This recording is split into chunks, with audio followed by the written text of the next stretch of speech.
Okay, it was driving me crazy not to get to chapter 9 in Banner in the Sky and to find out what happened when he's in the avalanche. So, Franz Lerner that day had taken a novice client for a practice climb on the Felsberg. By mid afternoon, they were back in town. The client had been deposited at his hotel, and Franz, as was his custom, walked on down the main street to the Edelweiss Tavern. The Edelweiss was the favorite resort of the guides of Kurtal. Indeed, it was almost a club, for few visitors came there and no wives, and a man could enjoy his beer and pipe quietly in the company of his own kind. On this particular afternoon, there were perhaps a dozen men there. Some had not climbed that day.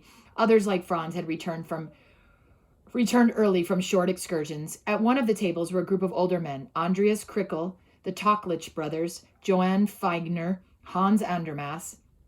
At another sat several younger guides and porters, Klaus Wesselhoft and his like, who patronized the Edelweiss because it made them feel important and who hoped someday to be promoted to the senior table. It was all the same as usual, and yet somehow not the same. As Franz came in, he was aware of a tension in the atmosphere, of an absorbed conversation suddenly interrupted while all the men looked at him.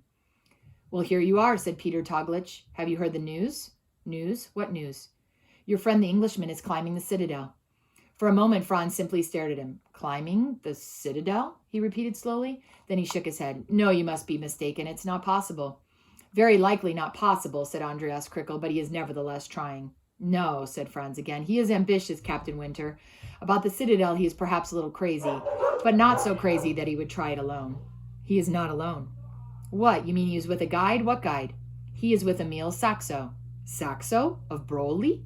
Franz looked from one to another of his fellow guides. "How do you know?" he demanded. "Who told you this?" "Hans here told us." Krickel nodded at Andermass. "Hans?" "I was in Broly today," said Andermass. "I had to go there on a matter of business, but no one would talk business. All they would talk about was this Captain Winter and Saxo, how they had left yesterday to go up to the citadel." There was silence. All eyes were fixed on Franz. Franz ordered a beer, sat down at the senior table, and filled and lighted his pipe. When his beer was brought, he sipped it slowly. "They are fools," he said suddenly. "Yes, of course they are fools," agreed Johann Feigner. "They will be killed," said Paul Toglich.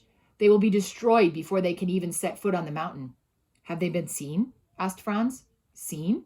"Through the telescope at the bow sight. Have you looked for them?" "Yes, we have looked," said Krickel. "Since Han returned from the Broly, we have taken turns looking, but we have seen nothing. Theo Zurbriggen is now at the telescope, and he will come and tell us if he sees them."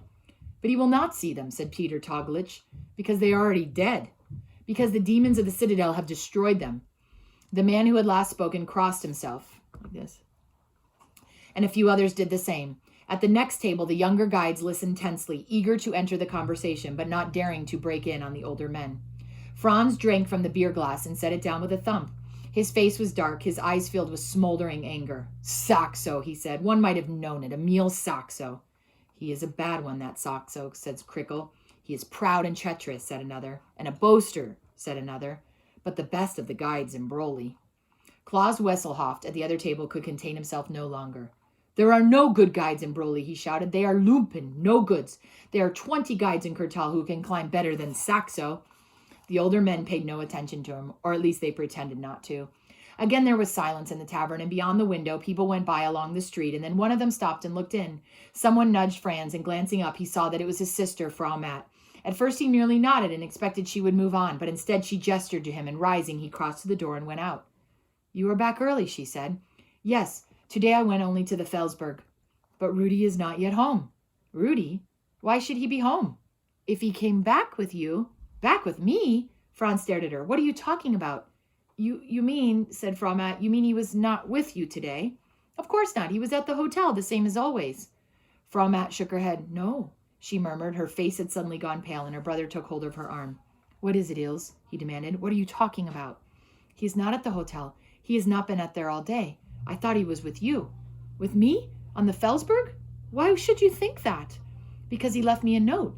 When I woke up this morning, there was a piece of paper under the door, and it said he would be all right, that I should not worry. So I thought, of course—" Her voice faltered and stopped. She looked up at Franz with worried eyes. "The fool," he muttered. "The damned crazy young fool." "If he was not with you, then where?" "I'll tell you where. He is gone with—" Franz caught himself. When he continued, his voice was under control. "He has gone on another one of his wanderings, up to the glaciers or somewhere. It is the sheerest disobedience and defiance. We must be hard with him when he comes back, but—" Franz patted his sister's arm.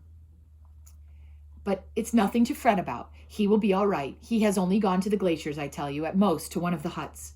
He went on reassuring her, comforting her. But when she had gone and he went back into the tavern, his eyes were hard and his face drawn and grim. And while the others continued talking about winter in Saxo, he sat silently with hunched shoulders, staring at the stained wood on the table. Then there was a sound of footsteps outside, and the door was flung open, and Theo Zurbigen burst in. "I have seen them," he cried. "I have seen them." Limp and all, he had obviously been running, and his usually pale old eyes were glittering with excitement. A spark of tension leapt through the room. Half the men got to their feet. "You've seen them? How? Where?" "A minute ago through the telescope. I had it trained on the ice fall above the Blue Glacier, and suddenly they were at the top of it, heading up the snow slope toward the ridge." A few of men stared toward the door. "No, it is no use looking now," said Theo. "I watched as long as they were in sight, and then they moved in behind the cliffs. The men stopped. "You are sure of this?" someone asked. "You can swear you saw them?" "Of course I can swear. Do you think they were spots in my eyes? For almost 5 minutes I watched as they climbed up in a row. 1, 2, 3. 3? Yes, 3. All eyes went to Hans Andermatt. "But you said that there were 2. Yes, the Englishman and Saxo. That is what they told me in Broly." "They did not speak of another?" "No." "Then who is the third?" "A friend of the Englishman's, perhaps?" "Another guide? A porter?" There was silence. Up to this point, Franz Lerner had sat motionless at the table, taking no part in the questioning. But now he raised his head and spoke quietly. "No, it is none of those," he said. "I will tell you who the third is. It is my nephew." The others stared at him. "Your nephew?" Another said, "Rudy Matt?" Another said, "Angel Face?" "Yes," said Franz. "It is ridiculous. Impossible," someone said. "Ridiculous, yes, but impossible, no." Franz turned to old Theo. "Was he at the hotel today?" he asked. "No," said the cook. "Where was he then?" "His mother came in and said that he was with me, but he was not with me. He is up there, I'm telling you, up on the citadel with that madman." Old Theo looked at him. The others looked at him, and for a long moment no one spoke or moved, and then Theo limped over to where the barmaid stood behind her counter. "A beer, please, Maria," he said. The girls set one out for him. Theo turned and raised his glass, and his glance moved slowly over the men in the room. "I drink to Rudy Matt," he said, "the only true mountaineer in Kurtul." His words hung in the silence, and then an angry murmur rose. "What are you talking about? A mountaineer? Angel Face? He is a crazy boy, that is all." Franz Lerner stepped forward. "A wild fool of a boy who must be taught his place." "I think, perhaps," said Theo, "that he knows his place better than you do." "Watch what you say, old man," Franz replied. I will return in a moment.